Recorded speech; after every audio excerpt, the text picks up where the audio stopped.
Hello every one. അപ്പോൾ ഇന്നത്തെ എൻ്റെ ട്രേഡിങ് ക്ലോസ് ആയി. അതായത് ഇന്ന് ഞാൻ ഡൗൺ സൈഡാണ് പോയിട്ടുണ്ടായിരുന്നത്. അപ്പം ഇന്നത്തെ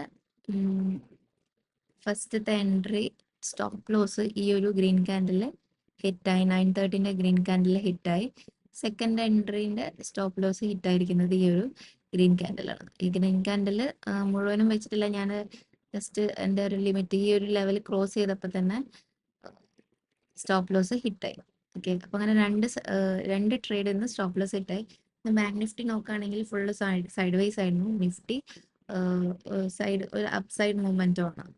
അപ്പം ഇന്ന് ഞാൻ ഡൗൺ സൈഡ് പോകാൻ കാരണം എന്ന് വെച്ചാൽ ഇവിടെ സ്റ്റോപ്പ് ലോസസ് അവൈലബിൾ ആയിരുന്നു.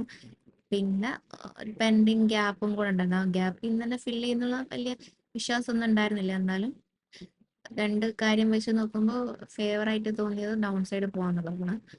ഓക്കെ, അപ്പം ഇന്നത്തെ രണ്ട് ട്രേഡിൻ്റെ സ്റ്റോപ്പ് ലോസ് സെറ്റ് ആയതാണ് എൻ്റെ ഓർഡേഴ്സ്. ഞാൻ ഇന്ന് ലൈവ് ട്രേഡിങ് ചെയ്തിട്ടില്ല. പിന്നെ ഇത് മൊത്തത്തിൽ റെക്കോർഡ് ചെയ്തതായിരുന്നു. അത് പിന്നെ ഞാൻ ഒഴിവാക്കി. ഒരുപാട് ടൈം ആയത് കാരണം ഞാൻ അതൊക്കെ ഒഴിവാക്കി. ഓക്കെ, അപ്പോൾ ഇന്നത്തെ ട്രേഡിങ് കഴിഞ്ഞു. Thanks for watching. നാളെ കാണാം.